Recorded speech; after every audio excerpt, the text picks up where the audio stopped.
Somebody's watching me. Watch, baby, watch. Thank you, Phil, for throwing in the Toby Mac version. I had no clue that was a different song.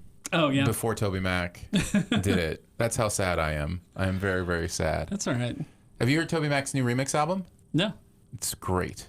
Is it his stuff remixed? Yeah. It's, okay. He always does his new album, then he does a remix album. Okay.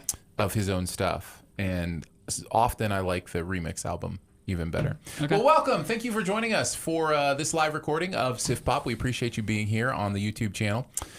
Feel free to give a subscribe. Hit the little what's the little bell called? Just a notification bell. Yeah. You know, you have to actually do more than that now. Did you know that? No. Like, you have to hit the notification bell and then tell it how, like, if you want notified all the time or only some of the time. YouTube hates people, like, messing with their algorithm. So, you know, if you really want to see it, gotta let YouTube know, I guess. Yeah. But that's neither here nor there. What is here and there is the fact that we're recording at a weird time. So thank you for joining us on a Friday night.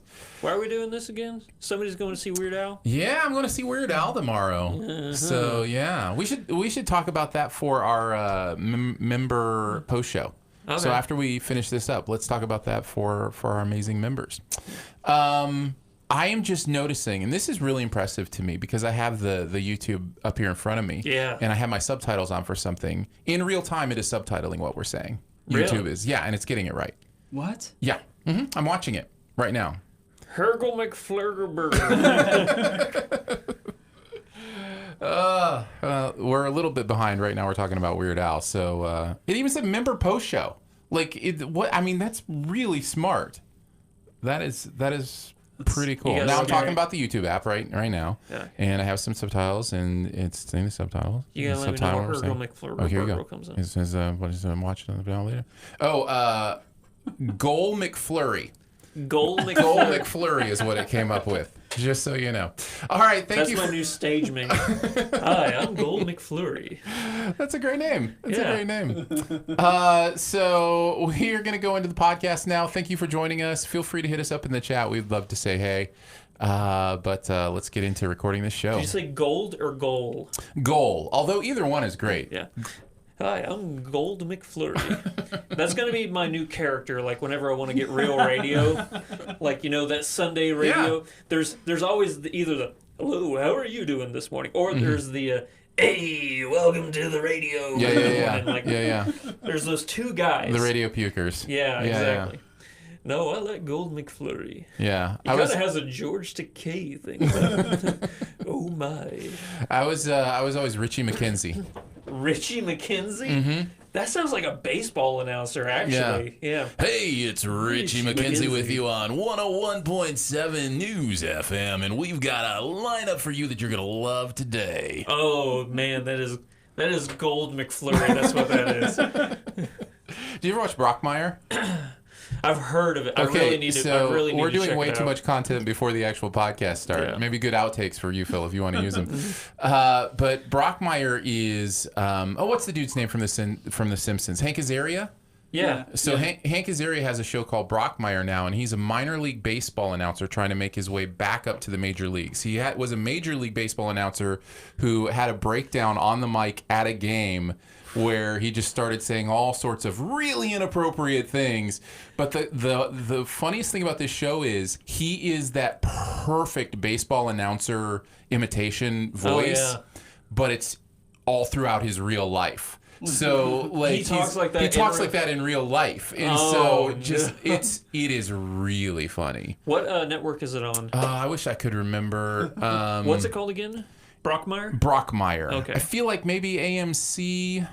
I'll check for you. It's not a subscription network like HBO or Stars or anything like that. No. It's IFC. IFC, it's on, Independent Film Channel. Yeah, it's on IFC. So nothing's on IFC. Brockmire is. All right, well there you Brockmire. Go. Well, welcome to the SiftPop of Friday at 5:45 p.m. That is good stuff. All right, Phil, you ready to launch this Friday night podcast? I am. All right, you just give me the finger when it's time. Probably a better way to say that, but okay.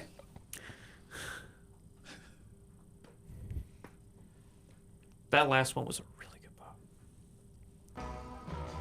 Live from a bunker in the heart of the Ozarks, a podcast that is ready for some actual good movies. It's SiftPop.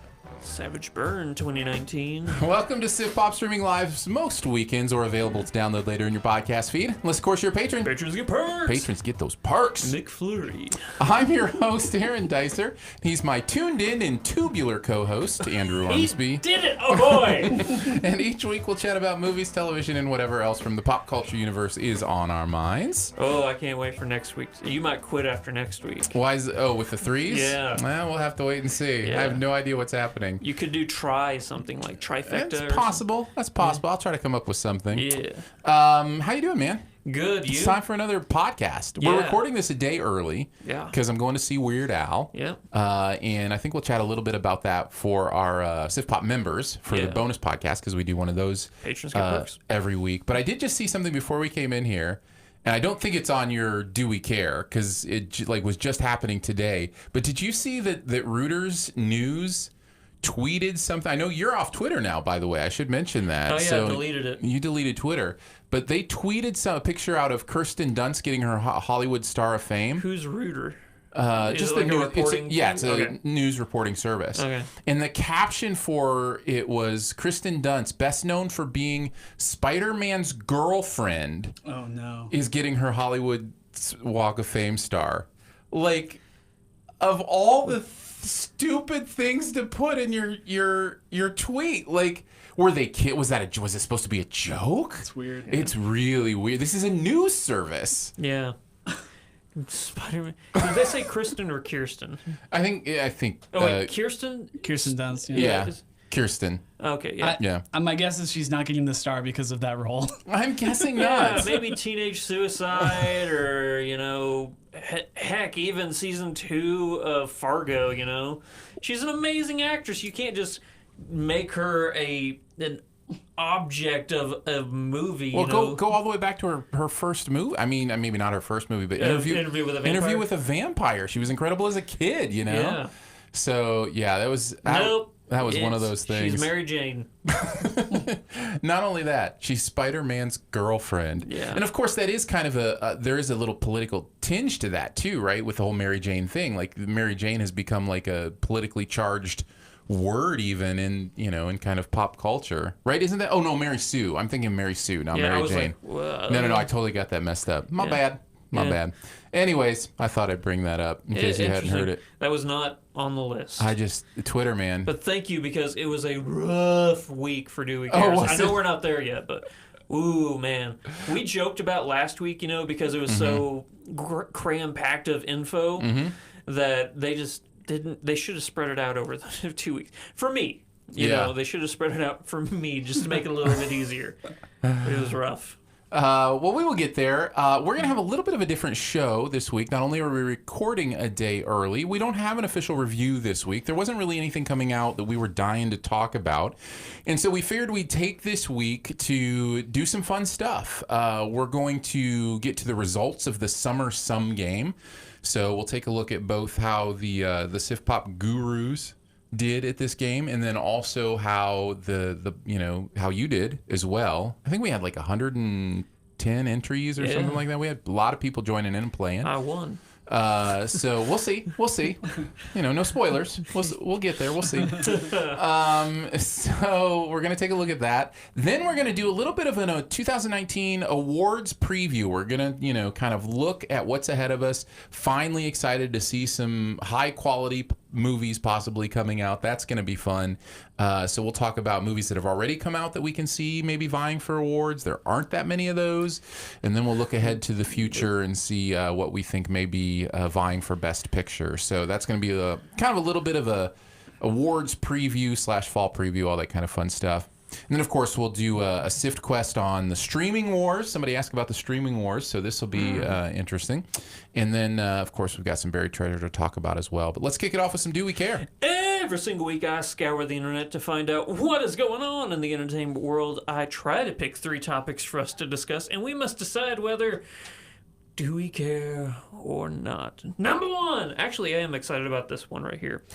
Telltale Game Studio is coming back, people. This is exciting news for me. All right, so tell me what's on Telltale Games. Now, I have talked about this many times before. Yeah. I stopped being a gamer probably 10 years ago. Yeah. And wasn't really a gamer for even the 10 years before that. Would occasionally play stuff on the Wii. I'm great at Wii bowling. That's the last game I was amazing at. Yeah. So I did play a little bit of Skyward Sword, but other than that, I haven't played a lot of video games. So tell me why this is important. It's one of my favorite game companies ever. They did The Wolf Among Us, which I really do consider one of the greatest games ever made. It's a episodic game series. They release an episode, and then a couple months later they'll release the next episode within the game.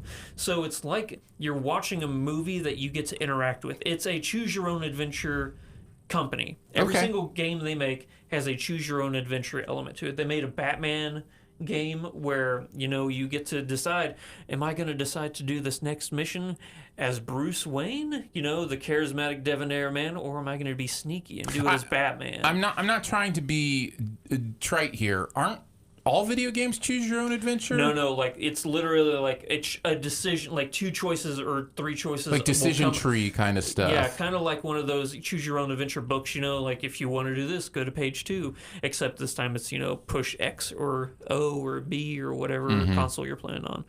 And then each one has ramifications, like if you choose to do this, then obviously this is going to happen. And they are so good at making it seem like whatever decision you make matters. Like, even if it's like, it's not going to be that impactful to the story, like some decisions really aren't.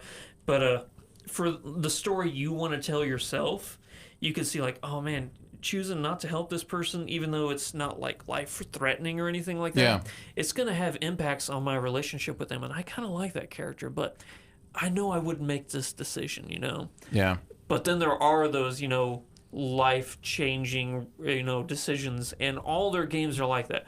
Wolf Among Us is so good, and they were at last, I don't know if it was last E3 or the E3 before, they had a Wolf Among Us Season 2 preview come out, and everybody flipped out like, finally we're getting Wolf Among Us Season 2, and then Telltale Games went under, and we were all super, very sad. Could people see it coming? I mean, were there telltale signs that they were Actually, in trouble? I know you're making a pun, but yes, there were. Because they tried to... It's a small production company. Yeah. And they tried to throw out so many different games. They tried to do it so quickly, too, that it kind of like... Games came out very buggy, and stuff It's like that. a lot of risk involved. Yeah. Yeah, that and can all happen. their games have like that cell shading kind of texture to them. It makes it look like a 2D and a 3D world. It's really... All their games are very beautiful. Well, very good. Yeah. I'm glad that maybe some of those games that you were hoping for are going to come out. Yes. I'll continue to play the little game where I bounce the balls around on my phone every once in a while. Pong. It's like I'm getting the feeling that Aaron doesn't care about this one. If he doesn't care about that one, then this is going to be a rough do we care. I'll just tell you right now, because this next one, here we go.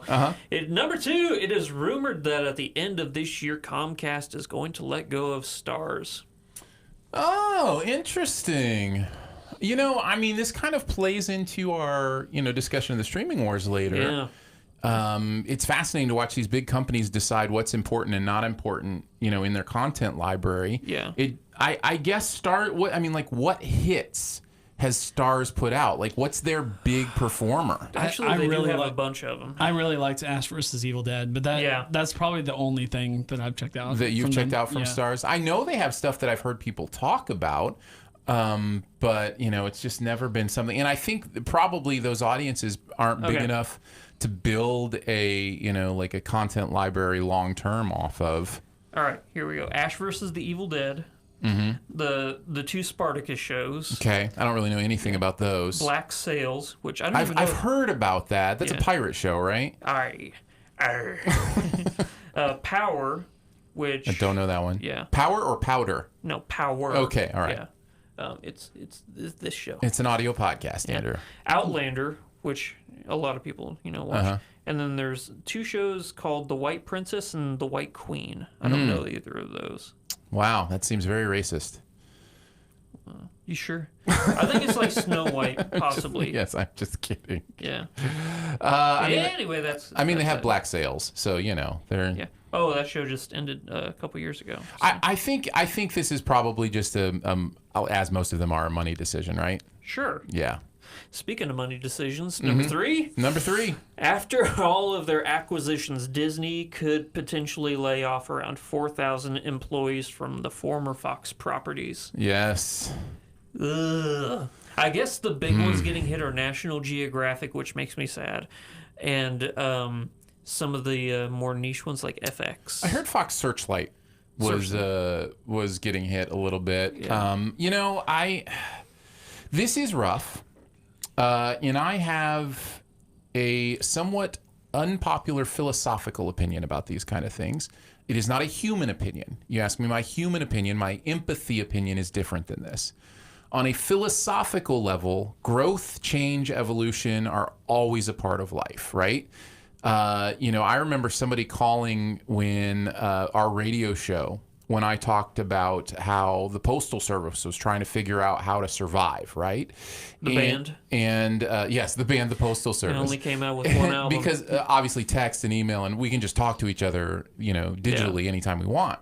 And so letters just aren't a thing. And I think 95% of their business is solicitation, right? Oh, yeah. So we were talking about this, and we got a complaint call from somebody saying, hey, actual people work at the post office.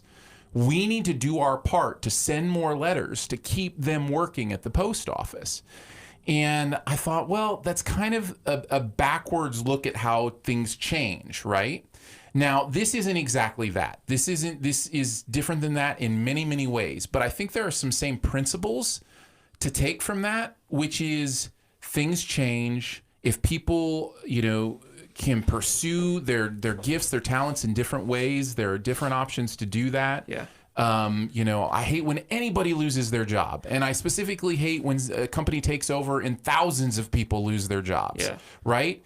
But man, there also is kind of some cool innovation that can happen because of that.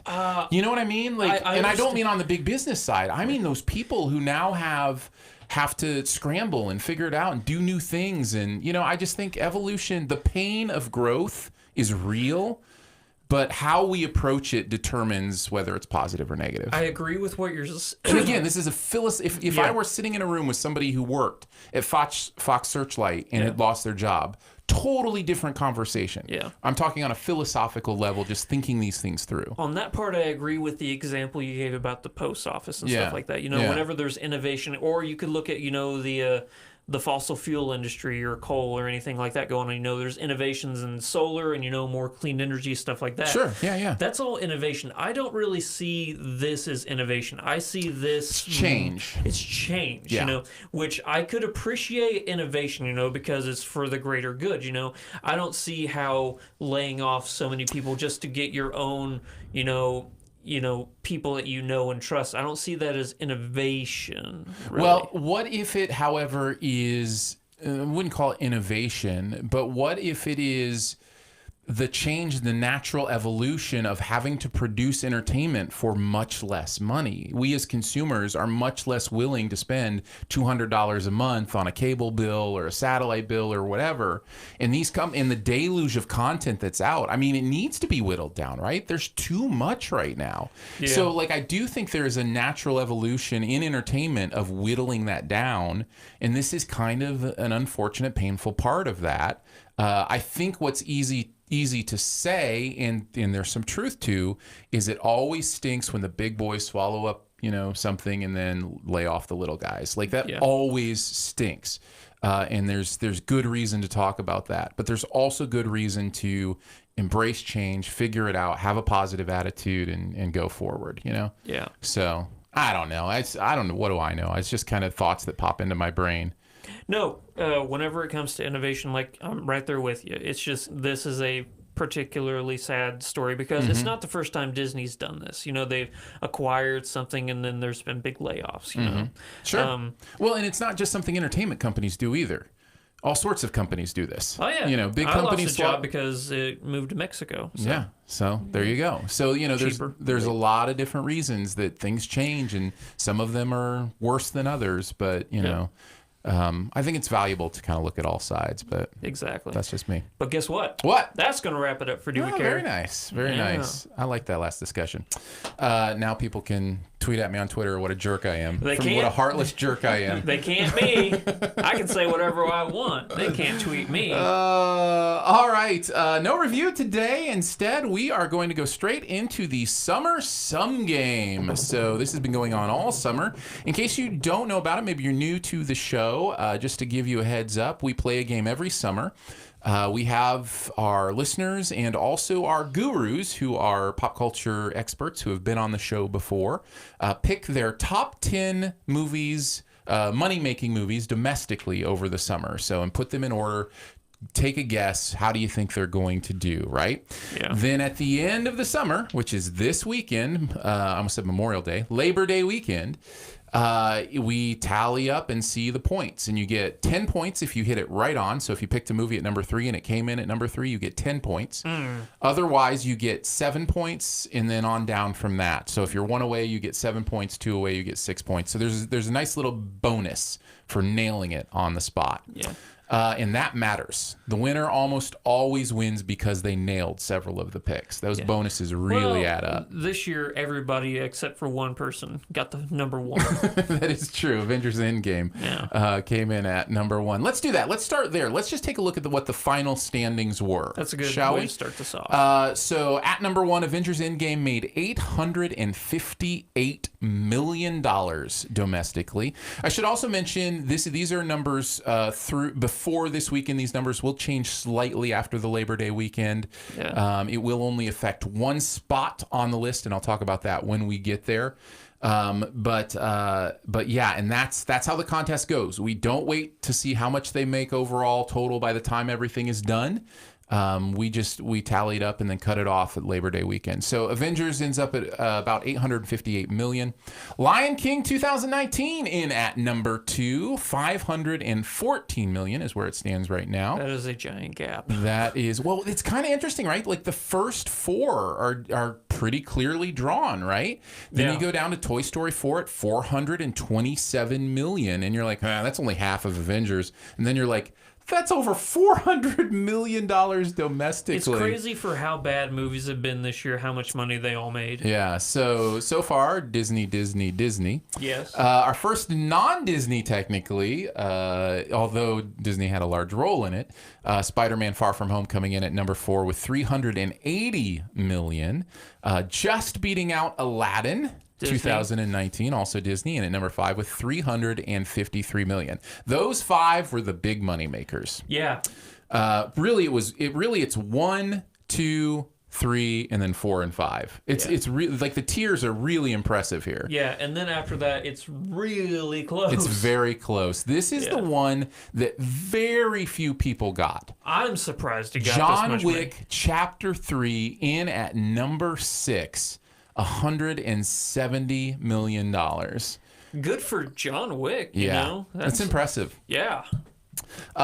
So that's one not a lot of people saw happening. The next 2 on the list will change. This is the one that will change this weekend.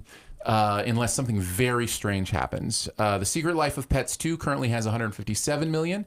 Fast and Furious Presents Hobbs and Shaw currently has $150 million. Fast and Furious Hobbs and Shaw should make about $10 million this weekend. And Secret Life of Pets 2 is pretty much done making money. It may make like $1 million or so this weekend. So Fast and Furious should come in at number 7, and Secret Life of Pets should come in at number 8 once this weekend is over. And then in at number 9, Pokemon Detective Pikachu. I'm actually surprised this wasn't much higher. I really am. Yeah, well, I mean, there's a lot of surprises if things not higher. Men in Black isn't even on this list. Yeah. Like, that blows my mind. Men in Black's not on this list. Dark Phoenix isn't on this list. You know, there are some really bad movies. Blockbuster movies that not only weren't good, but people also didn't go see. That's not always the case. Sometimes movies aren't good and people still go pay money for them. Yeah. Batman versus Superman, Suicide Squad. You know, Oscar-winning Suicide Squad. Oscar winner Suicide Squad. And then the movie that determined the outcome, Once Upon a Time in Hollywood. I always say it's the number 10 movie that's going to determine who wins, and it wasn't again this year. What did it knock off? Was it Godzilla? Godzilla. It knocked Godzilla out of the top 10. So Once Upon a Time in Hollywood makes 125. I think Godzilla ended up like around 110. So it knocked it off handily. It wasn't at the last second like last year, where the Meg just eked it out that last weekend and got me my win. Yeah. So Once Upon a Time in Hollywood, Tarantino in the top 10 for the summer domestically. So there you go. That's how the top 10 ended up shaking out. Let's take a look next at Andrew and my picks. Who do you want to start with? Well, get the bad out of the way. So start with me. Start with you. Okay, Yeah. we'll do a little search for Andrew here. We've got Andrew Ormsby. I've got him Start with my pulled dark up. horses. I'm curious. Andrew I'm Ormsby's not gonna lie. I do not remember my Andrew list. Ormsby's dark horses. You can do a search. Phil, if you want to. Andrew Ormsby's dark horses were Yesterday, did not place in the top 10. Did not. Once Upon a Time in Hollywood, you had as a dark horse, got a point for that. Hey. In Brightburn, which did not crack the top 10 Man, as well. I thought that movie was going to be good. And then Dark Phoenix at number 10, didn't crack the top 10. No. Men in Black International at number 9, didn't crack the top 10. Godzilla at number 8, didn't crack the top 10. So close. Pokemon Detective Pikachu, though, got 6 points for that because that was 2 off and ended up at number 9. And you had it at number 7. At number 6, you had Aladdin. It ended up at number 5, so you got 7 points for that. That's close. Fast and Furious, you had it number 5. I believe that's going to end up at number 9. No, 97. 7 or 6. I think it's 7. Anyways, you got 5 points for that. Now you will end up with 6 points for that. So you will have another point. Woot. Toy Story 4, you had it number 4. It was actually number 3, so you get 7 for that. Lion King at number 3. It was actually number 2, so you get 7 points for that. Spider-Man Far From Home was at number 4. You had it at number 2. Didn't quite perform as well as you thought it would. No, I just banked on Marvel cleaning up this year. Yeah. You know, because in my head I was thinking, you know, Far From Home ends Phase 4. Right. So people are like itching. Oh, how is Endgame not ending Phase 4? There's got to be something crazy in Spider-Man Far From Home. Right. So I thought that was going to be the big draw to get people to come out. And it's Spider-Man. And Avengers Endgame at number 1. What? You got 10 points for that. Way to go, Andrew. Hey! Got your 10 points for Avengers Endgame. A total of 49 points for Mr. Andrew Ormsby. 250. Came in 97th out of 110 people. Yeah. All right, on to my picks. Let's see. We'll start with the Dark horses. The dark horses. Speaking of dark. Dark Phoenix did not make the list. Rocket Man did not make the list. I did have John Wick as a dark horse, even though I didn't have it in the top 10, so I did get a point for that. Yeah. Had Godzilla at number 10. Once Upon a Time in Hollywood knocked it out. Sad. I would have won had Once Upon a Time in Hollywood not knocked Godzilla out. So last year, the number 10 saved me. This year, it killed me. Yep.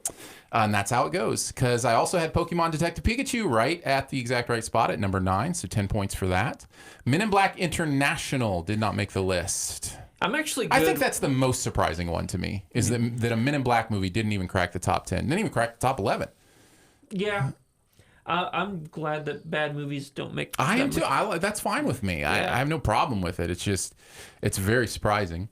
I had Aladdin at number 7, and it came in at number 5, so I got 6 points for that.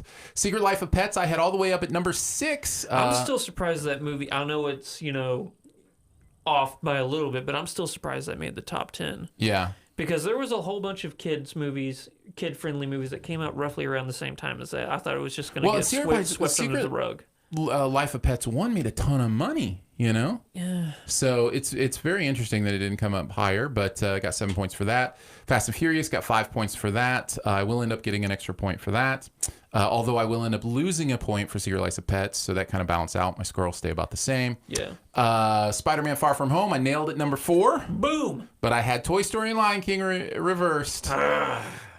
So that cost me 6 points. But Lion King I had at number 3 for 7 points, Toy Story 2, and I also got Avengers Endgame at number 1. Thank you.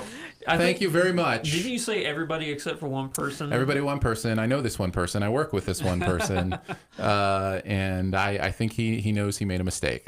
Didn't he have a Lion King at number 1? Yeah. Yeah. Yeah.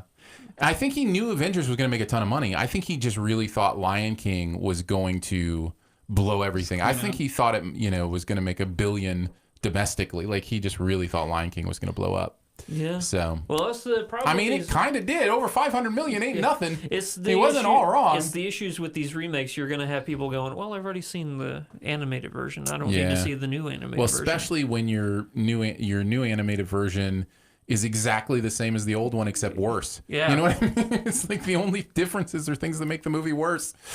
So there you go. That's our battle. My total was 63 points. I ended up coming in 35th overall.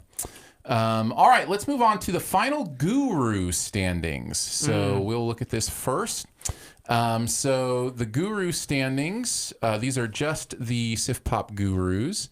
And let's see, just got to pull that up. How do I do that? Yep, just click that button right there.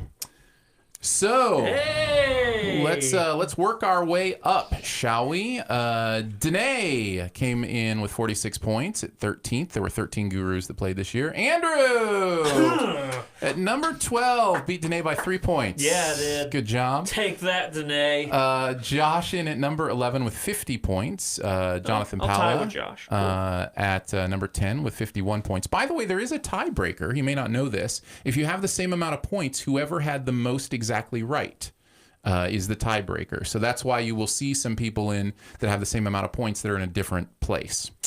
So let's see. Jonathan Watkins in at 52 points, in at number 9. He is the one that didn't have Avengers at number 1. Daniel Posey, 52 points at number 8. Blake and Drew Douglas both had 55 points, but Drew had more exactly correct. So he's in 6th. Blake's in 7th.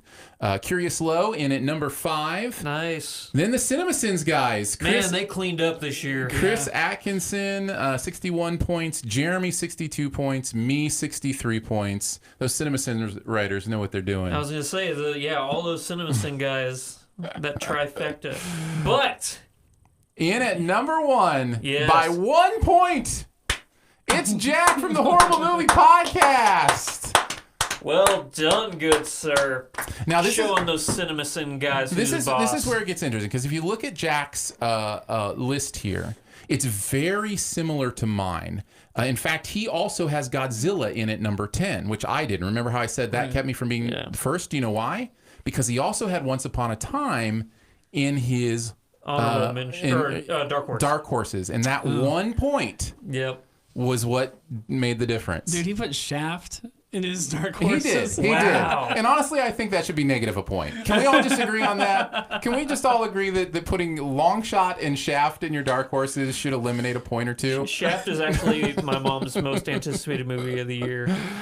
So congratulations, Jack, with 64 points. You are the Guru Champion. Woot! So, and again, and what's interesting is, as far as overall, Jack didn't come in first. He came in like around where I was at 35, right? Yeah. But if Godzilla hadn't got knocked out, Jack and I would have been 1 and 2 of everything. Of overall, not just of the gurus. Yeah. So let's take a look at the overall, and we'll do the top 10 here. We're going to start with a tie for 9th between Trey Davis and Matthew Park. Nice. 71 points each, and they both had the same amount correct.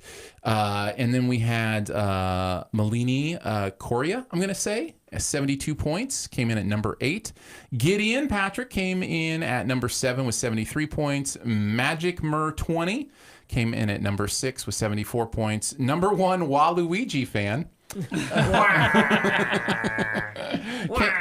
came in at, or tied at number 4 with 77 points. Man, his top 4 were all dead on. Yeah, that's crazy. Yeah. So, and you're going to see that with these top guys. Tom Trainer, I mentioned, tied at number 4. Grayson Lackey was in number 1 spot again until Fast and the Furious kind of got him there. Yep, moved some stuff out of the way. And then Reese Twyford. This is interesting, and we'll come back to Reese. He came in at second with 79 points. But Eazy-E, man, 84 points. That is a record. He hit 6 exactly on the nose, including the number 10 spot, which I'm telling you, that's where it's at. 6 on the nose, and then all the other 4 he didn't hit on the nose, he still had them in the top 10. He had a perfect top 10 as far as the movies that were there. He called them all. And 60% of them were exactly in the right spot. That's an incredible list. Now, I will say, Fast and Furious, he's going to gain a point for, but he's also going to lose a point for Secret Life of Pets. So he still is going to end up with 84 points once this is said and done. But if you go back to Reese, this is interesting. Reese is actually going to gain 3 points for Secret Life of Pets, because he had it at number 8, and it's going to end up at number 8 once Fast and Furious beats it. And he's also going to get another point for Fast and Furious. He's going to gain 4 points after this weekend. So you might tie? He's going to come up 1 point short. Yeah, because Eazy-E is going to stay at 84. Oh, man. So Reese is going to be 1 point short of that record-breaking run by Eazy-E. And it's going to be a phenomenal board, because he's actually going to have 7 of the 10 exactly correct. Wow. He just had Men in Black International in there instead of Eazy-E said that wasn't going to be in the top 10 at all, so he called that. Yeah. So there you go. That's what it comes down to. Congratulations to Eazy-E.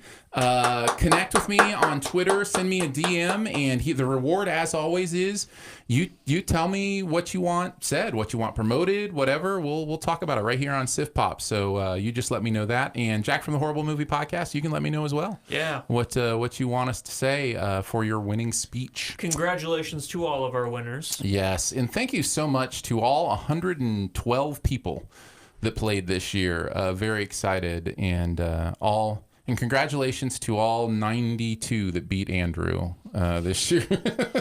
Everybody beat me. I tell you, man. I tell you every single year. Some games, that's not my game. I'm all about the Oscar prediction. The Oscar picks, man. That's where I shine. Yeah.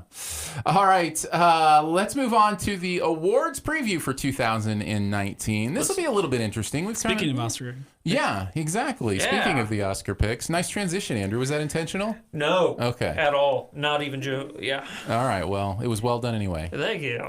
I'm a segwayist, and I didn't even know it. I don't even know what that actually should be. I'm good at segues, and also speaking of segues, that's what it should be. Do you have one? No. Oh. All right, let's go on to the awards for 2019. We will start with movies that have already been released. This is going to be a short list. That we think may find their way into the Best Picture race. I have 3 that are real long shots.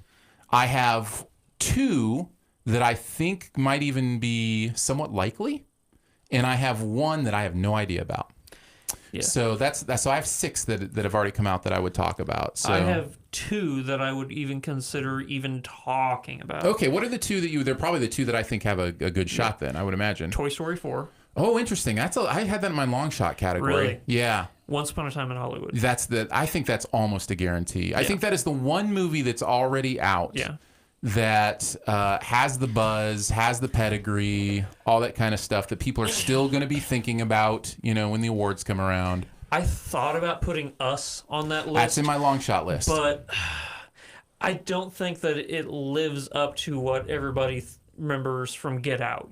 Get Out was so game-changing, and Us just has so many unanswered, loose threads and stuff like that I think it's going to keep people from... saying, no, that is best picture quality. I agree. There's one that's out right now that I really don't know. I haven't seen it, but Peanut Butter Falcon, the Shia LaBeouf. I want to see that so bad. That is another one that might get some attention. The other long shot I had was Endgame. There is a world where the Lord of the Rings thing happens, right? Where it's like culmination of something that changed cinema, is very popular. And there's this aspect of the Oscars do want to put movies in there that people actually watched. And, you know, what movie did more people watch than Endgame? Literally none. Literally none. Having said that, I think it's still an extreme long shot. No. I just can't see it happening. The Oscars are too pretentious. I think you're right. And I think Black Panther had a lot of things going for it that Endgame doesn't. Exactly. So I don't see Endgame getting nominated, but it is in my long shot list. Endgame is still my #1 movie of the year, but as far as like awards contention, I just don't see it. They're gonna give it some Oscar noms, but not for Best Picture. They'll give it for, you know. Oh yeah, it'll get plenty effect. of technical nominations, all that kind of stuff. Maybe even Downey might get a nom. That would be. I think if they're gonna give anything to Endgame, like the you think a performance nomination? I think a performance nom from Robert Downey Jr. That is going to be the one. That'd be interesting. If they do. That would be fascinating. I don't see it happening, but that would be amazing. Yeah. Rocket Man. Really? I still haven't seen it, so I guess I just don't It's know. really good. And the thing I just go back to, and here's the problem. Elton John's still alive. Well, everybody's already forgotten about it. That probably does weigh into it as well. But I just keep thinking of Bohemian Rhapsody, how well that did at the Oscars. And this movie is, better for me, 10 times as good in every single way. You know, Taron Egerton is actually singing these songs. You know what I mean? Like there's his performance is incredible. The movie's really great. So I don't think it will. But I have no clue. It might be one of those things that all of a sudden a lot of it depends on politicking, right? And a lot of it depends on campaigns that we don't know anything about. If somebody does a really good campaign somehow and starts to catch some momentum, you never know what can happen. You can start that campaign, Aaron. I'm starting it now. Yeah. The other one, have you heard of The Farewell? It sounds so familiar. Give me a rundown of it. So The Farewell is Awkwafina in a serious movie. Is that out yet? Yes. I thought I have that on my coming out list. So no. I think that's out already. Okay. So The Farewell I think is going to get some buzz as well. I'll just take it off my list. I have not seen that one either. But those are the 6 I think might get some attention. Once Upon a Time and The Farewell I think are the most likely of those 6 to actually get nominated. Okay. On to the coming soon movies, and by soon I mean anytime the rest of this year. Yeah. And I have that divided into 2 categories. Yeah. Coming soon excited, like I'm excited that these are coming soon in one way or another, and coming soon clueless. These are coming soon, but I really don't know much about them. Do you want me to just run through the clueless ones and see if any of them are ones that you have on your list?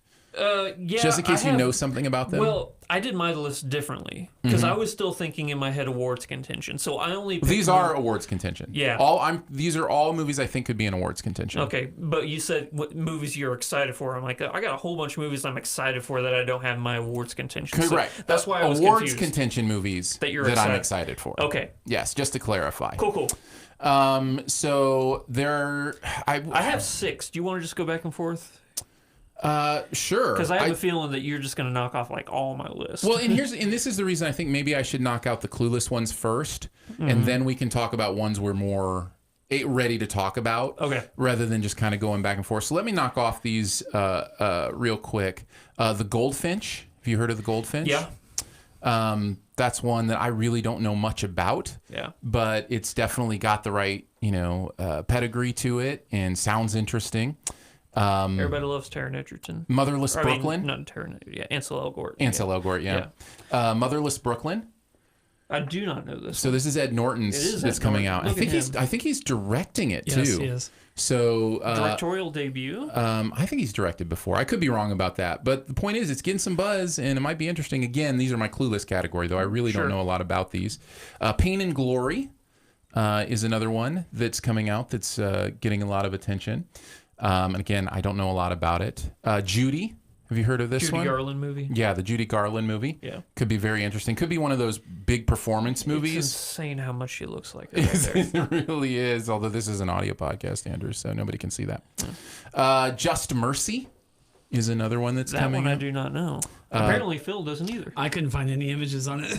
Do you want me to just to tell you, because I do have a little bit on these, but I will have to look it up, and I hate stalling too much. But what was this one? Just Mercy? Yeah. Just Mercy is got Brie Larson, Jamie Foxx, Michael B. Jordan, O'Shea Jackson Jr., Tim Blake Nelson, civil rights defense attorney Brian Stevenson recounts his experience and details the case of a condemned death row prisoner whom he fought to free. That cast alone is a seller, right?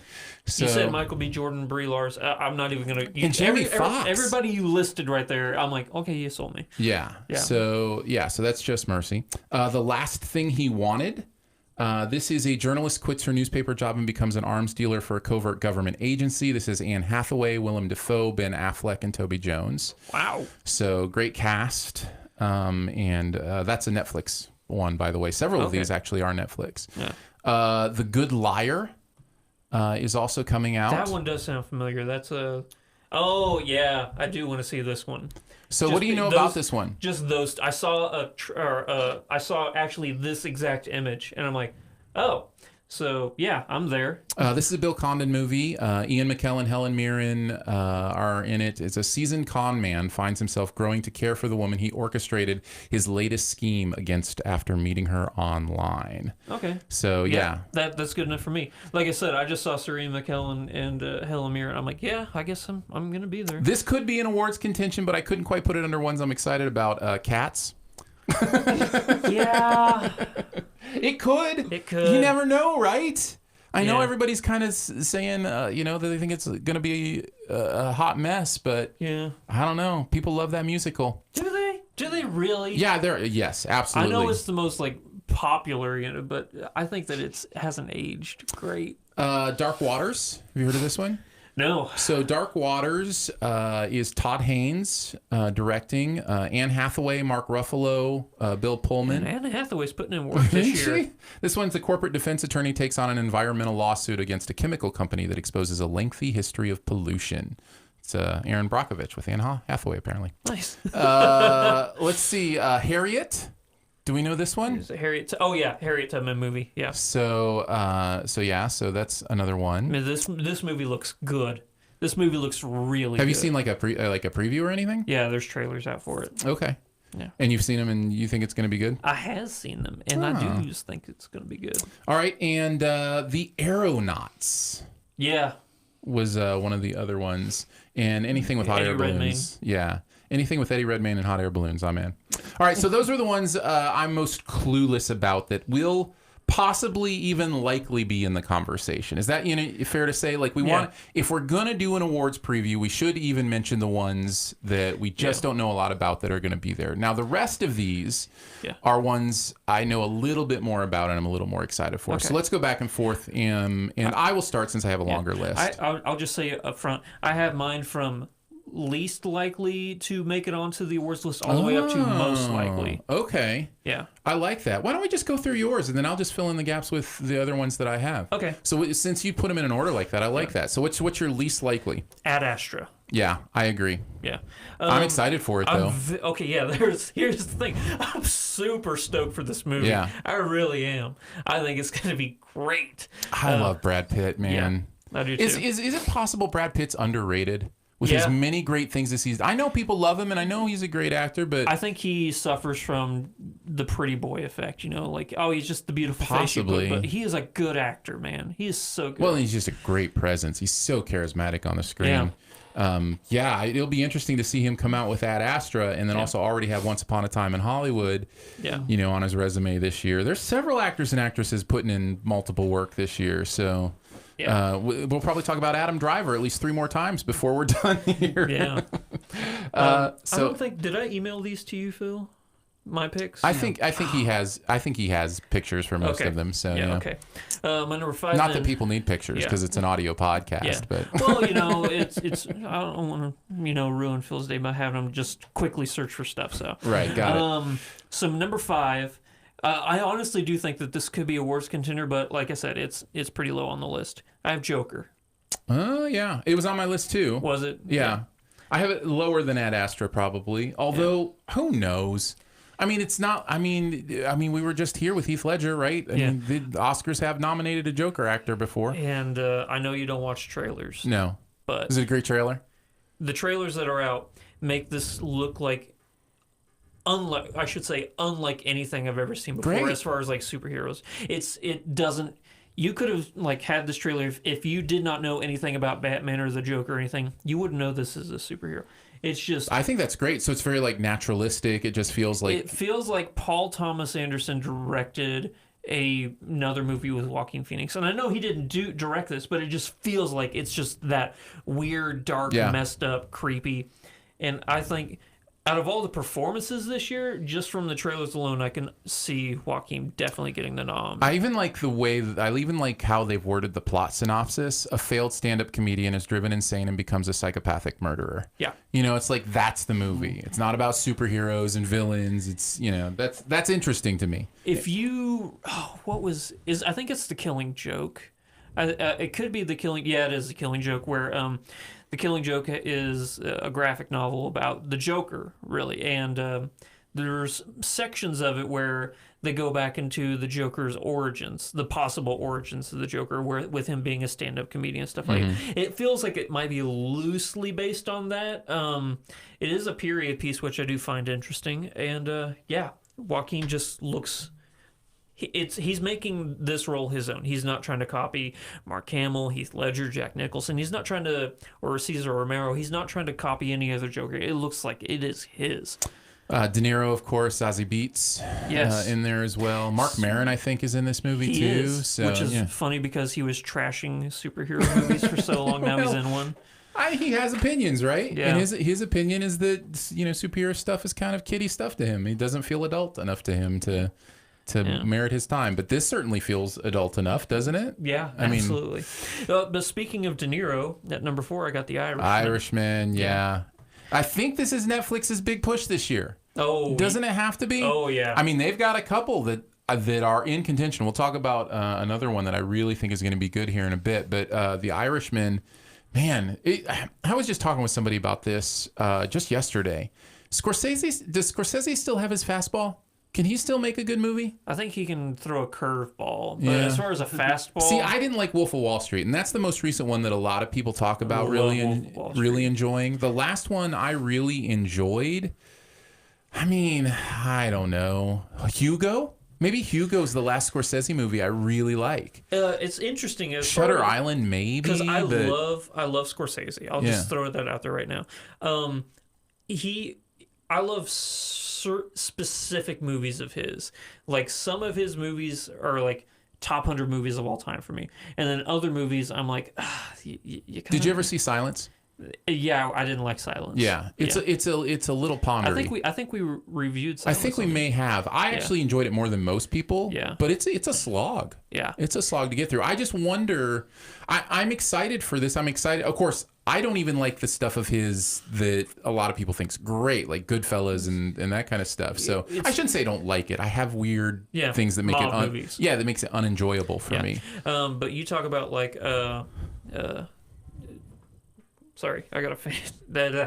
You talk about movies like Wolf of Wall Street or The Departed, and movies like that, or even Goodfellas, stuff like that. You know, but then there's other movies of his, like I don't like Taxi Driver. Yeah, you know, it's stuff like that. I'm like, he's a hit and miss guy for me. Yeah, when he works with Leo, there's a pretty good possibility I'm gonna like that movie. Did he do The Aviator? No. Did he? I think he did. Huh. I love The Aviator. Okay. It's a great movie.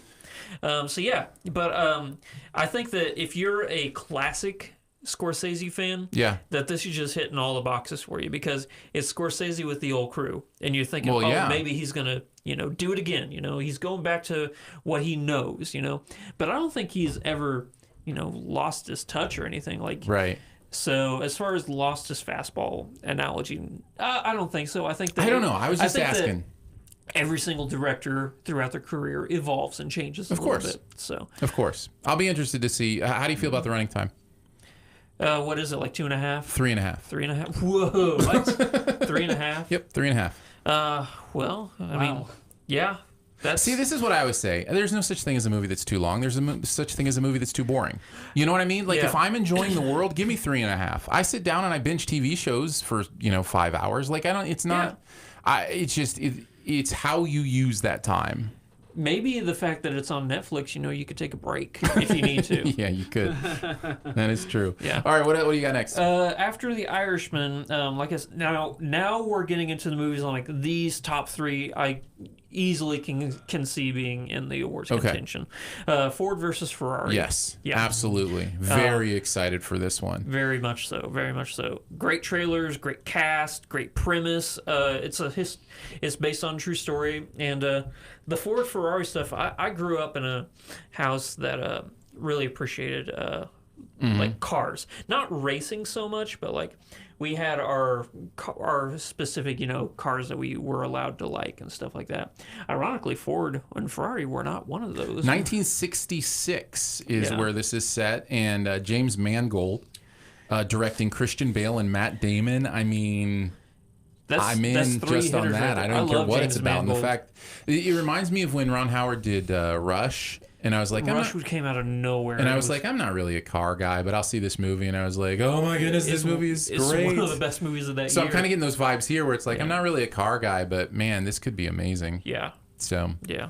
I'm definitely all in for this movie. Ford versus Ferrari. Good choice. Number two? Bombshell. Yeah. Oh, whoa.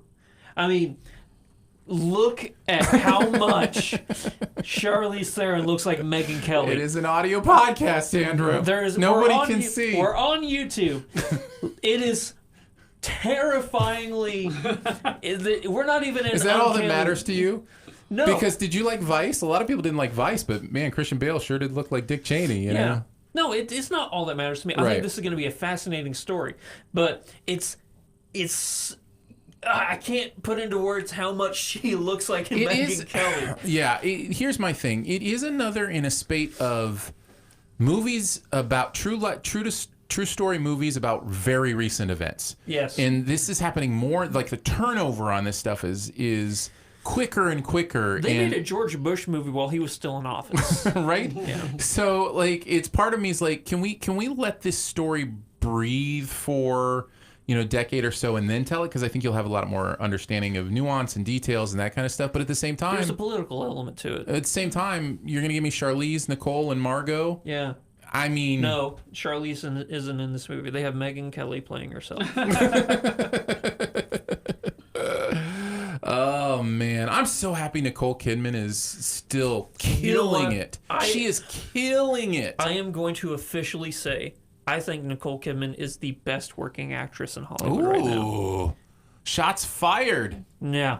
And it was crazy as I could somewhere, say that... Somewhere Meryl Streep's ears just perked up. Well, you watch season 2 of Big Little Lies. When they're both when they're going at each other and you're like, oh, these are two titan performances. She's so great. Okay, you know what? I won't say that I won't say she's the best female. She's possibly the best working actor period in Hollywood. Possibly. Here's my thing. I don't know, because I've had a crush on her since like my 20s. It's one of those, like, I don't know how to, she is so beautiful and so talented, and it's kind of one of those things where I can't, if it's Nicole Kidman, I don't know if I'm just being like goo-goo-eyed about it, or if she actually is as good as I think she is. No, I have a little bias. She is that good. Yeah. Yeah. And what's crazy is I would also understand people saying that they think Charlize Theron is the number one working actress in Hollywood. And Margot Robbie is doing great stuff too. Yeah. You've even got Allison Janney in here who's doing great stuff. Yeah. John Lithgow. I was going to say, besides Connie Britton, you have John Lithgow. We didn't even talk about the guys in this movie. For those, we didn't even talk about the premise of this movie. We got to talk about. So it's the quote-unquote untold, kind of told stories about the ongoings of sexual misconduct within the Fox News network. Yeah, a few women decide to take on Fox News boss Roger Ailes and the toxic male culture he presides over. Played by John Lithgow. Yeah. Yeah. So he'll just be reprising his role from Cliffhanger. Exactly, yeah. Or from season 4 of Dexter, however you want to look at it. You want to look at it. Yeah. So, nice. starring Margot Robbie, Nicole Kidman, Jay and Roach Megyn coming Kelly. in to direct. Way to go, Jay. Yeah, I know. I mean, he's didn't he do Austin Powers? Well, he's done a lot of stuff like that. I swear this is the same guy who did the Austin Powers movies. Oh, he did the Austin Powers movies. Yes, he did. Yeah. I knew it. Yeah. So, and Meet the Parents.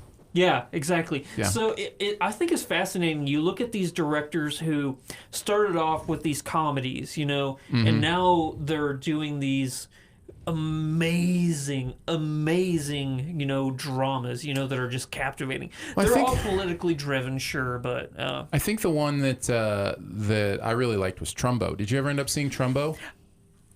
I like Trumbo. I did like Trumbo. I didn't love Trumbo. I thought it was okay. I think I might have loved it. But you look at we just talked about Roche, but look at Adam McKay, the guy doing the same kind of thing. He does the exact same thing. You look at The Big Short or Vice we just talked about. Yeah. But yeah. And then number one, most likely? I think that this is easily the most obvious, this is going to be an awards contender, and that's A Beautiful Day in the Neighborhood. Yeah, I think so. Yeah. There's some chitter chat about, didn't we just have this with the documentary? And it's like, but this is a very specific story about a very specific moment in Mr. Rogers' life. This interview is a really interesting story. Here's what I don't get. Everybody has the same names, like the real life names in this, except for the actual journalist that's interviewing him. Oh, interesting. And I'm curious as to why. Must be a story there, I would think. Yeah, but it's Tom Hanks playing Fred Rogers. Mm-hmm. That's it. That's all you need. Literally, that is all you need. Yeah. No, you're right. They showed a trailer for this at some other movie I was watching, and it, like, from frame one, when I saw him in the red sweater, you're like, taking off his shoes, I was like, okay, this is gonna be a hit. Yeah, it's haunting. It really is. Marielle Heller is directing it. Last year, she did "Can You Ever Forgive Me," which was the Joaquin McCarthy Phoenix movie. Wait, Melissa McCarthy movie. Oh, what am I thinking of? I forget what that one was called, but I know the one you mentioned. You Were Never Really Here. You Were Never Really Here. Yeah. So that's a rough movie. It is. I didn't quite enjoy that one as much as Can You Ever Forgive Me? Yeah. But it's interesting that she would do both that and this. Yeah.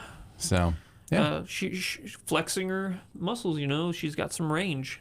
So there you go. I think you're right. I think just the Tom Hanks factor. It'll be great to see him, in the conversation again. So it's not like he's been out for a long time. Yeah. He's always got something that he's doing, but yeah, this could be really, really interesting.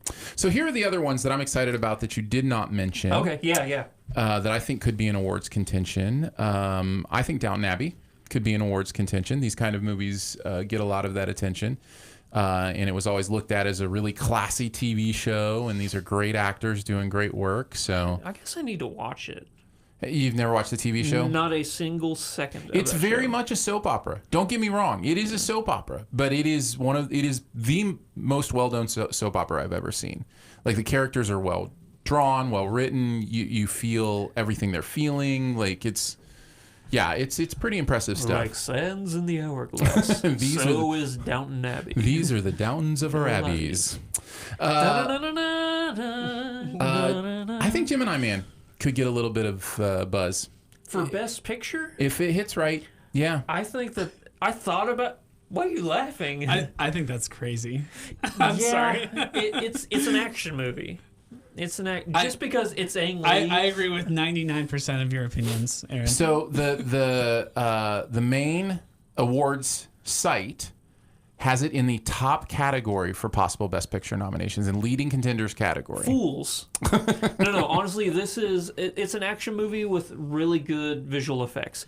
It's Ang Lee Hulk. It's not Ang Lee Crouching Tiger, Hidden Dragon. It's not Ang Lee Brokeback Mountain. All right, I'm just telling you, there's enough buzz that people are talking about it. I'm very excited to go see it. Don't get me. Yes, I think it's going to be great. I'm with Phil. Very excited. It looks great. It doesn't look like it fits the. I think that there's a better chance of Endgame getting nominated for Best Picture than Gemini Man. Oh, interesting. But I am very excited to see it. It looks good. Endgame not in any of this site's categories. Yeah. So the other one from Netflix. One of the other ones. There's two more from Netflix I want to talk about, and they both have a real good shot, I think.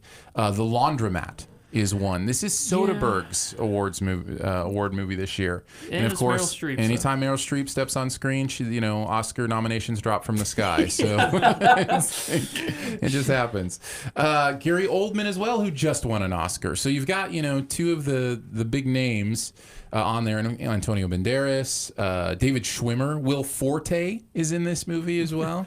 So, and most importantly to me, Steven Soderbergh is directing it. And that dude love Soderbergh. I love Soderbergh. I think he knows how to tell a story. I think he knows how to direct a movie. So Not David Cronenberg. Don't get those confused. don't get the two mixed up. Yeah. So this is on Netflix in less than a month. This will drop on Netflix. So Is we'll it know weird more. that Antonio Banderas is the biggest draw for me?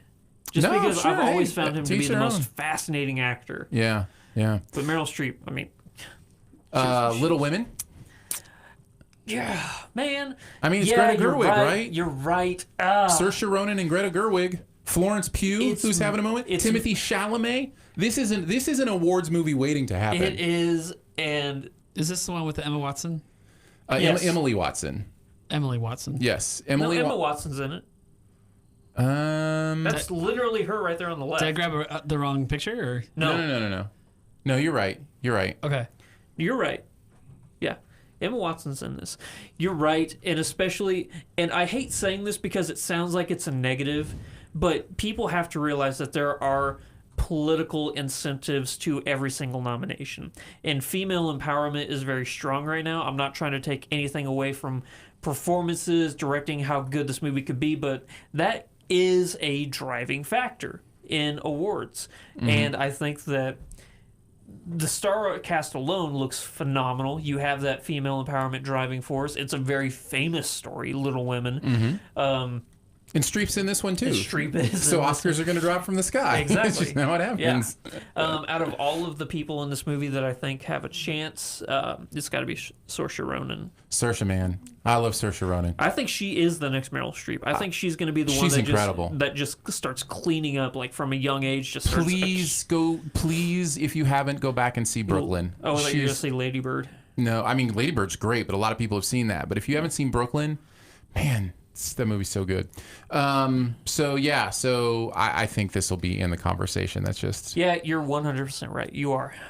all right. And then another Netflix one that's coming out called Marriage Story. This is getting a ton of buzz. This is Adam Driver. Yeah, this is the new Noah Baumbach movie. Drops on Netflix in December.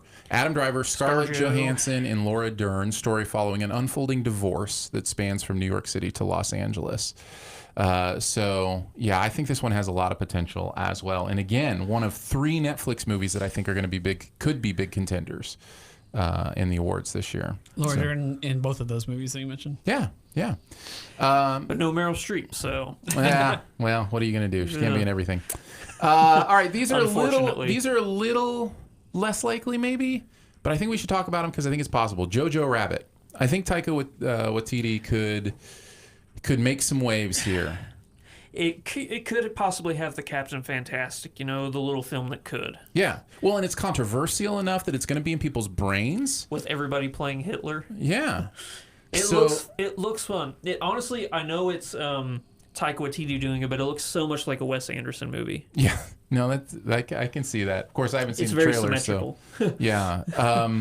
So, yeah. That's one I think of. I mean, Stephen Merchant, Scarlett Johansson in this as well, Sam Rockwell, Rebel Wilson. There's some good names in here. Taika Waititi playing Hitler.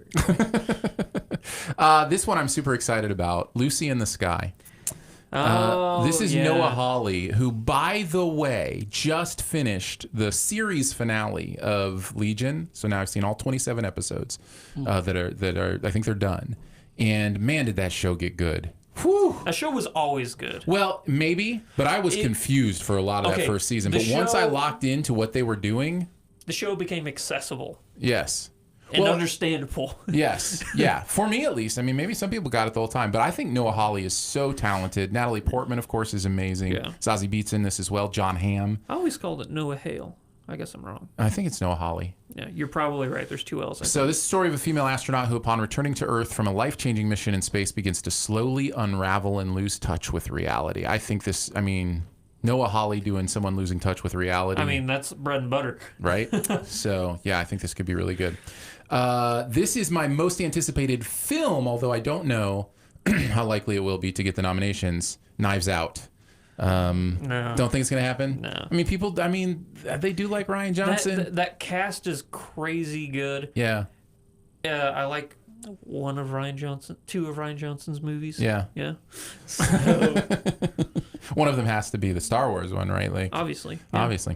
1917. This is Sam Mendes movie this year. It looks like well, maybe because we just had Dunkirk? Dunkirk, that it just has that vibe to it. Yeah. There's something about a world, like World War One or World War Two. This is World War One. Yeah, 1917, obviously. But there's something about a war movie, you know, the Academy really likes to dig into, and Sam Mendes has the pedigree, so we'll see.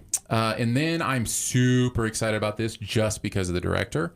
I really know nothing about it, but Bong Joon-ho, Parasite. This movie looks crazy. So you've seen a trailer or something? Okay, so I've seen this trailer so many times. Is that good, huh? Because I'm trying to figure out what this movie's about. So here's the plot. All unemployed, Kai-tek's family takes particular interest in the wealthy and glamorous parks for their livelihood until they get entangled in an unexpected incident. Very broad plot synopsis. There's early reports coming out say this movie is nothing like the descriptions. Like, it is like, it's a out of left field, like just to throw you off kind of a plot. So it's one of those things. But I love Bong Joon-ho. The host is great. He's also done, did he do Snowpiercer? I think he... Anyway. Yeah. Oh, yeah. No, he's done the host. The host. His first movie is one of my favorites. Yeah, like I said, the host is phenomenal. Yeah. So yeah, he's done amazing stuff. Yeah, this movie looks really good. So there you go. Those are. I'm sure there are others. There will be some we haven't even heard of yet, probably that'll pop in. Screeners will start arriving here in a month or so. It's crazy because the first half of this year was so rough, but the back half looks like it's just stacked. We're so ready. I'm so ready for this. I'm just like, I just so many disappointing movies this summer, and I'm ready to like movies again. Was it? I know last year was. It was great. Too good. It was too good. It was great. But was it spread out? Yes. Good. Yes, it was good all year. There were 7 A, B plus A minus A movies within the first 2 months of last year. Like it was a great movie year last year. Yeah. So I'm wondering if we're gonna several years down the road, we're gonna look back at 2019 and we're gonna say, because of how many potential good movies that look like they're coming out, if we'll say that 2019 was a good year for movies, or if we're gonna say the back half of 2019, if there's going to be that asterisk on it, Well, it is one of those interesting things that you don't think about when you're looking at what movies came out in a year, like usually when they came out. But if you've lived through it, you understand that a little bit more. Yeah. Well, there you go. Well, before we head on to our Sift Quest for this week, thank you so much to our SiftPop members. We're going to record a little bonus show for you here in a bit. If you want to know what it takes to be a member of SiftPop, we do it through Patreon, patreon.com/SiftPop. It starts at $3 a month. There's different levels that get different perks, different things that you can enjoy. And thank you so much to those who make SiftPop possible.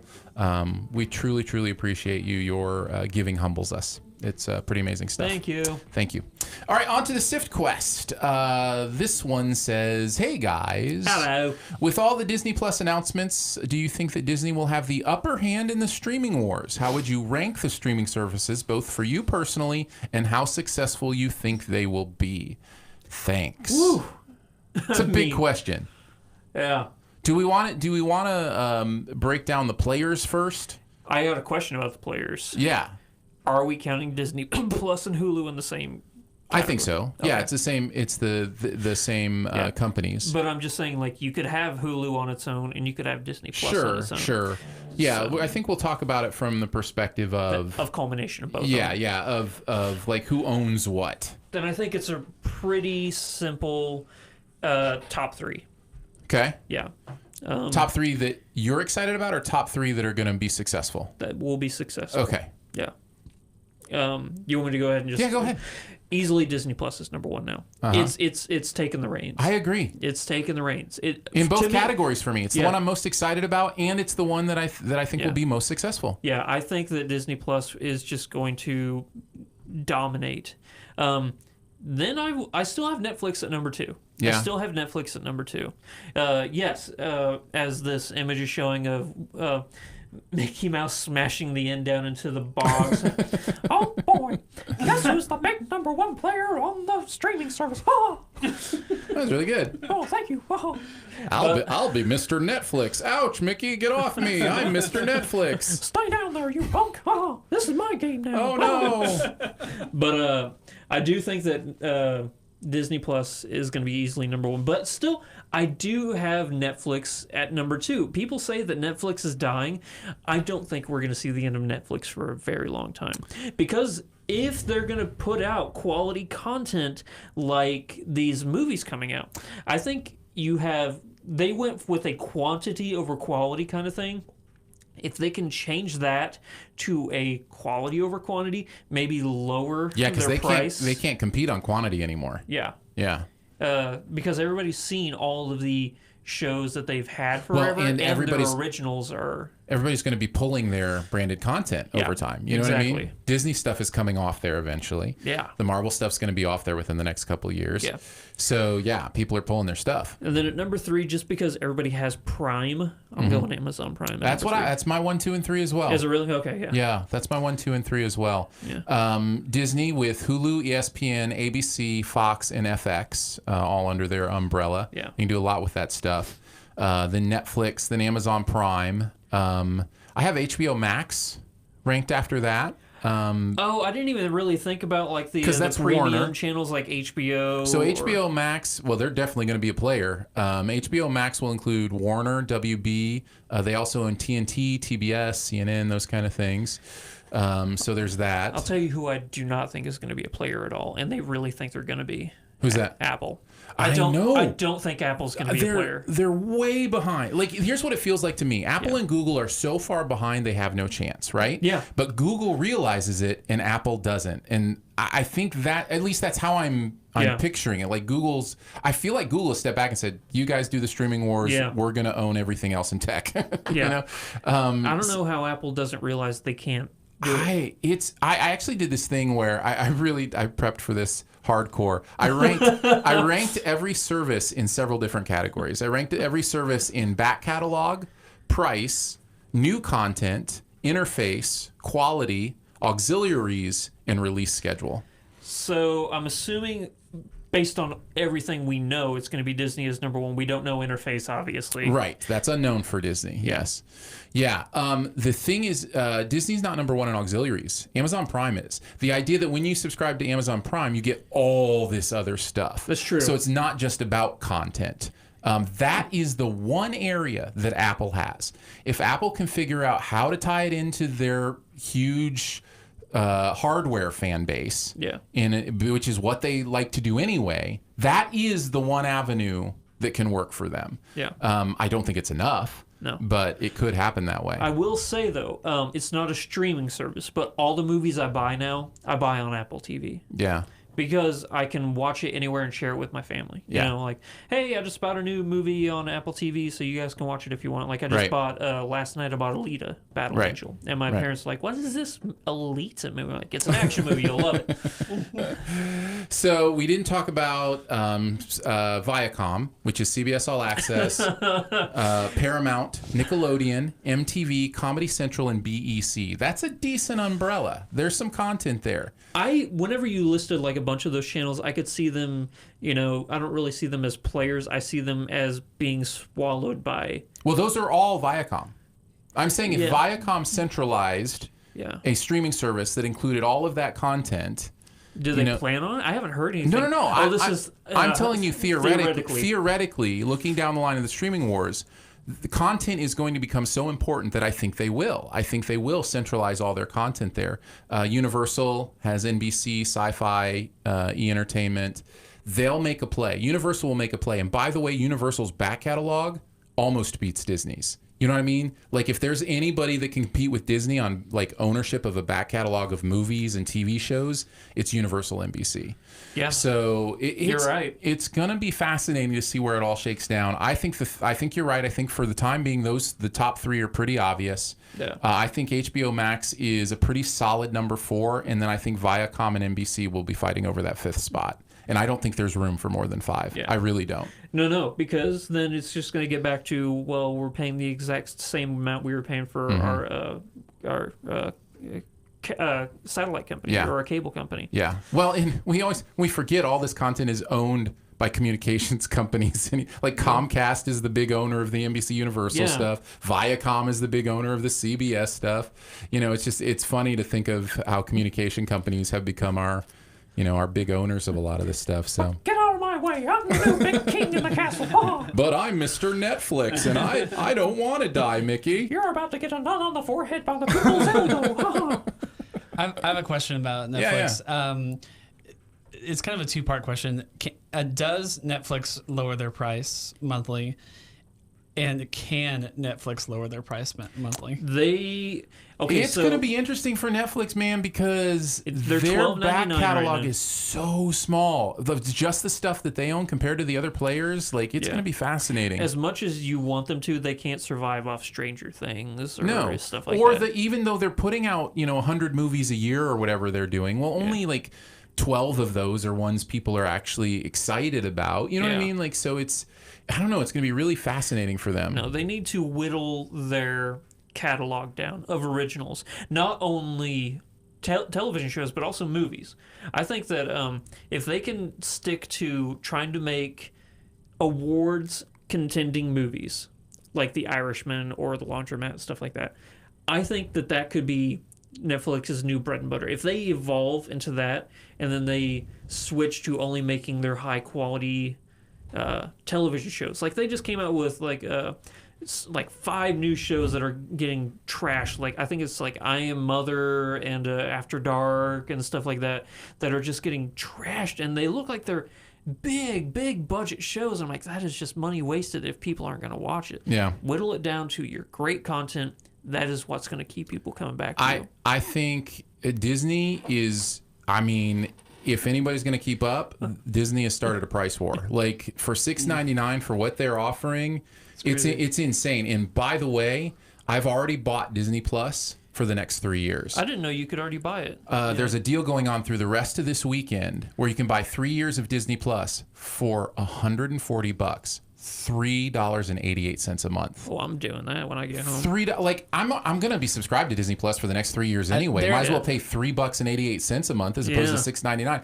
$3.88 a month. They're embarrassing. 7 different devices or something like that. Yeah. They're embarrassing Netflix. $4 a month is like unbelievable. Yeah. So. Hey Netflix, hold my pocket. Hold my pocket. And they can. They have the ability to do it. It's all stuff they already own. They have rightly gambled on content being king and just bought up great content. Yeah. And it's fascinating. It's crazy because they can only make money off of this. They can't lose money because all of the content that people are excited about is stuff that's been out for 50 years. They have a back catalog to where they can say, hey, $4 a month, you get everything we've ever done. Right. Yes, they're still going to be, spending money on new properties like Star Wars, like The Mandalorian, or all of the Marvel shows. But comparative to how much all that back catalog is, there's no way they can't make money. Yeah, and again, this is why, and I'll say this one more time, this is why Universal really could be a player in this. When they announce whatever they're going to do with their streaming service... Are they? I haven't heard anything. Is this theoretical? They will. This is theoretical now, but they will. I mean, it's almost a guarantee they will get into this. They almost have no choice. But when they do, they also have a back catalog and the ability just to immediately offer it for whatever they want to offer it for. Yeah. So it could be fascinating to see where all this boils down. But for the time being, I think Disney definitely is in the lead. What if Universal buys Netflix? That is a possibility for sure. 100%. And I think something like that is going to happen. Like I said, I think we're going to get down to 5. I think at the end of the day, people will be paying about $70 a month for their entertainment, and it'll be split over 5 streaming services, and that's just how it'll be. My curiosity is where are the sports going to end up? Where is live TV going to end up? The stuff that we used to go to, watch the Oscars or a sporting event or something that's live on television, who's going to stream that live? And I think you'll see that start to be divided up amongst the streaming companies too, because I just don't think I think that idea of live TV is done eventually, right? Yeah, it is. Maybe I'm wrong. Maybe people are just too set in their ways. By the way, I found this interesting. I mentioned release schedule was one of my factors. It really is divided. Who does like binge style where you drop everything at once and who's going to go weekly. Disney Plus announced The Mandalorian will be weekly. I think that's brilliant. I think one of the things that Netflix gets stubborn about is the binge thing, and I think it does hurt them at some point. I'm going to disagree with you on that. No, I know. We've had this conversation, Yeah. but I think human nature loves being like that drip, drip, drip, I think that there's an addiction element to it. Oh, yeah. No, that's what Netflix is counting on. Yeah. I'm just saying long term, the drip, drip, drip is healthier. Like long term, as far as like an ecosystem. Sustainable. Yeah, it's more sustainable. The binging gets really interesting for Netflix, because it diminishes in some ways conversation. It diminishes, Stranger Things comes and goes in a week, right? A day. Whereas Euphoria, people were talking about Euphoria for 9 weeks in a row. You know what I mean? So there is a little bit of interesting thing that happens with that. So yeah, did Netflix ever have a show that was weekly? I don't think they've ever done weekly. They're very stubborn about it. Oh, well, that's not true. They've done some kids shows weekly, and I think they did the talk show, the Soup guy that was also on Community. Anyways, he did a Soup style show that they did weekly. John something maybe. Yeah. Why'd you do that to me? I don't know, because our brains. Yeah. Because our brains. Yeah. I want to say John Henson, but it's not, is it? It's not even John, I think. Joel McHale. McHale. I did not look it up. I saw you grab your phone. Don't lie to me. But I got to the search and I didn't type anything in. Joel McHale. Fair enough. Nicely done. It was the J.O. that did it for me. Very nicely done. Yeah. Well, that there you go. Really fun. Yeah, thank you for that question. Yeah. If you've got a Sift quest you want to send us on, just let us know. Hit us up by email. You can do feedback at siftpop.com. Nice. All right, let's get to our buried treasure. What do you got? I went first last week. I wanted you to go. Well, let's talk about Dave Chappelle, shall we? Oh, yeah. I loved it. I was tentative about talking about this. Here's where I come down on a lot of this stuff. I hate a lot of what he said. Really? Yeah, no. A lot of what he said is very distasteful and very disgusting to me in his latest special. I kind of love that he said it. And let me try to explain what I'm saying there. I am such a free speech person, and I think the only way we're able to wrestle with our ideas and wrestle with concepts is to be allowed to speak them into the air and to be allowed to say things that may seem offensive to someone. His special didn't offend me. Like I don't get offended. It's just not something that I want to waste energy on, is getting offended. I just disagree with some of the points he made or the way he made his points. But humor and comedy especially plays on those edges of what's appropriate and what's okay, because it's our opportunity again to experience what that sounds like in the real world, and to come away from it going, I disagree with that, or that was hilarious, but you sure you want to say that? Like that kind of stuff. The Michael Jackson stuff specifically was the stuff I found the most distasteful. But again, these are jokes. This is a stand-up routine, and Dave Chappelle is doing what stand-ups for years before him have done and pushing those boundaries. But we live in such a different culture now that it's fascinating. He's looking at the camera and going, I dare you, cancel me. Try cancel culture. Try to cancel me. Go for it. Yeah. Because I'm not going to quit making these jokes. Like he's being very obstinate, and there's something really interesting about that. I loved his new stand-up. So tell me about your experience with it. You know me. I hate political correctness to an extent. Yeah. Obviously there are some things that shouldn't be said. I do hold comedy in a different category in political correctness, and I think that that's where he's really coming across in this. Is right. That, did you see the epilogue on YouTube the 20-minute Q&A he did after. Well, it's on Netflix too. Oh, it is? Yeah, it's at the end of the credits. Oh, I didn't see it. Yeah. Well, when he was talking about the transgender person that came to his show, and the transgender person said, the Washington Post ragged on you last time for making jokes about R. Kelly because it normalized him. Why aren't they saying that whenever you make jokes about transgender people, that you're normalizing us? You know, and I'm like, ooh, that's a really good point, you know? And that's what his show does. Yes, he's making fun, but the things he makes fun about, it humanizes. It doesn't, the things that we're afraid to talk about, we shouldn't be afraid to talk about. You know, that's where I think we can draw our agreement is I think we do need to be able to joke. I think we do need to be able to say things. Now that's not me. I'm not the person who wants to push boundaries. It's not my personality. It does bother me if I've offended someone. And so I don't think I have the stomach for it, like, you know, to do stuff like that. Yeah. But what I really do believe is we have to be able to talk about it. Now, it is not untrue that speech can incite action, right? Oh, obviously. That can happen. But I think in a situation like this, you're not talking about somebody giving a motivational speech. You're talking about them trying to make a group of people laugh. And I do think there is a difference. I also do appreciate conversations I've heard about the difference between punching up and punching down. I think that's appropriate. The idea of when you make fun of someone, it probably should be someone who is above you, so to speak, more powerful than you, those kind of things, as opposed to somebody that you are more powerful than. And so I think he falls on different sides of that line in this a little bit.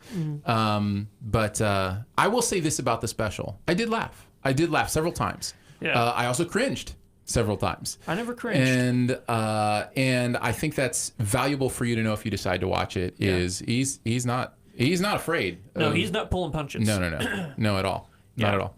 So I'm glad we talked about it. Oh, yeah. I was a little nervous talking about it. I was almost about to make it my buried treasure until I saw what mine is. Yeah. All right. What's yours? I saw a Danish film. Like a film about like raspberry danishes? That sounds amazing. It kind of reminded me of Chef, you know, just like, oh, this is delicious. No, it's a Danish film called The Guilty. Have you heard about this? No. Yes, it's. Do you remember that Halle Berry movie a couple years ago where she made, where she was an emergency service caller? You know, like people call into 911, like, "Hello, what's your emergency?" You know, she did that. Did you ever see that movie? No. Oh, well, that's this movie. Except this movie is way better.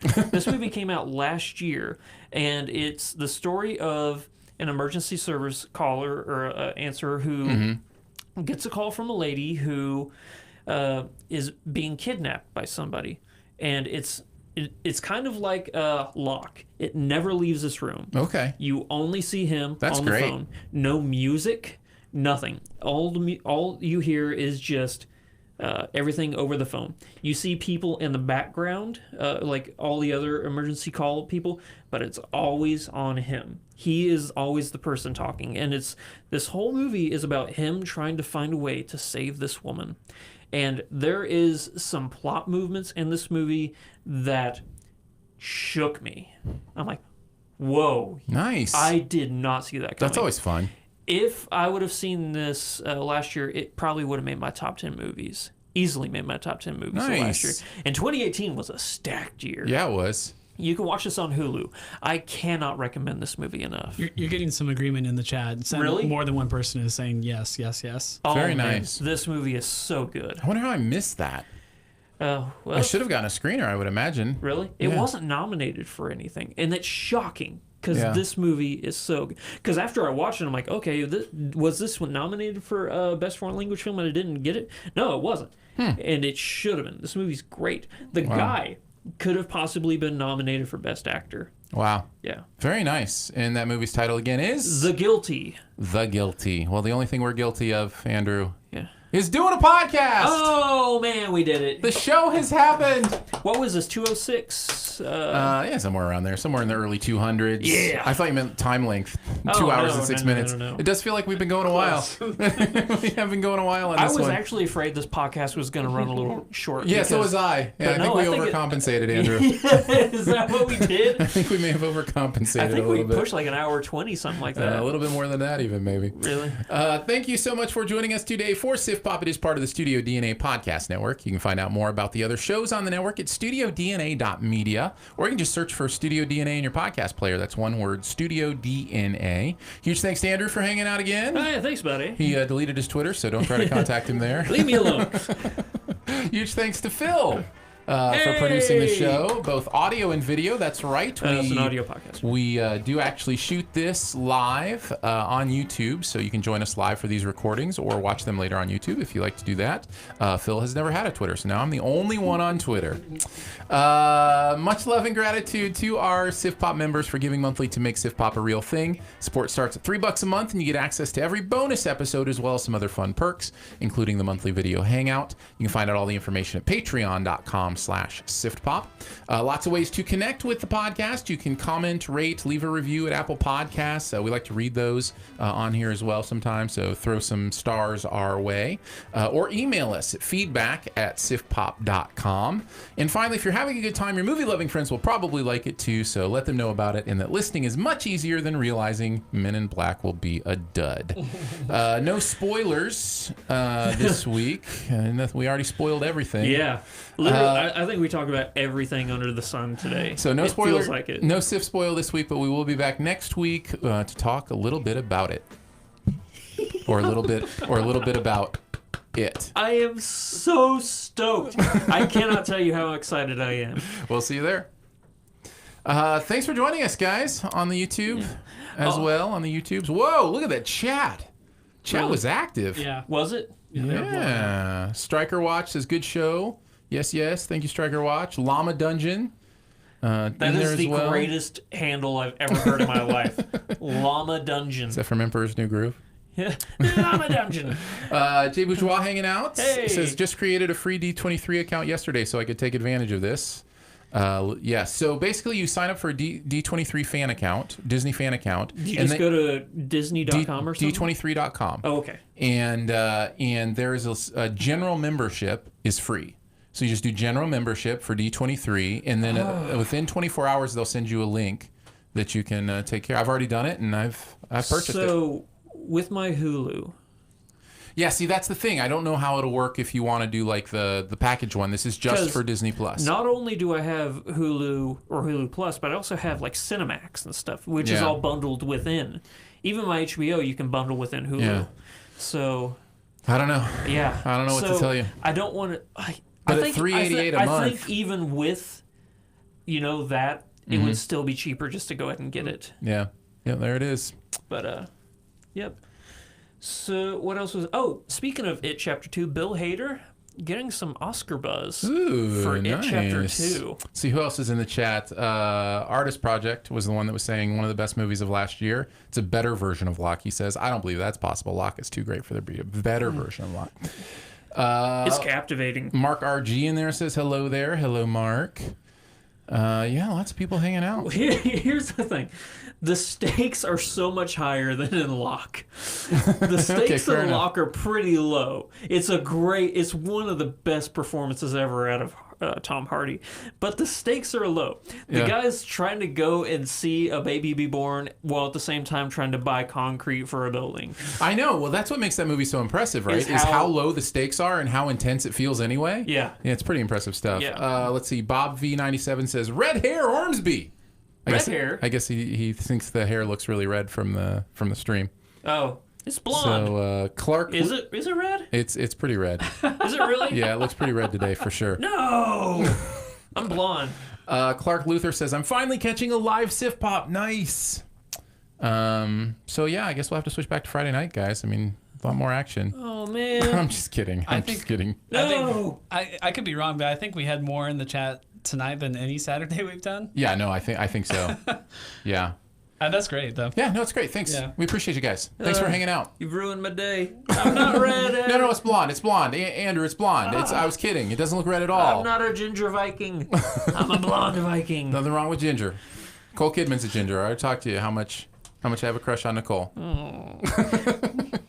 Women can be ginger and look good. So can men. Absolutely. Name one. Donald Gleason.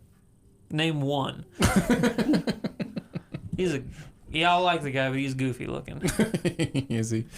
Let's see. Pennywise? Yeah, there you go. All right. Thanks, guys. We'll catch you next week. Get my hair colored now.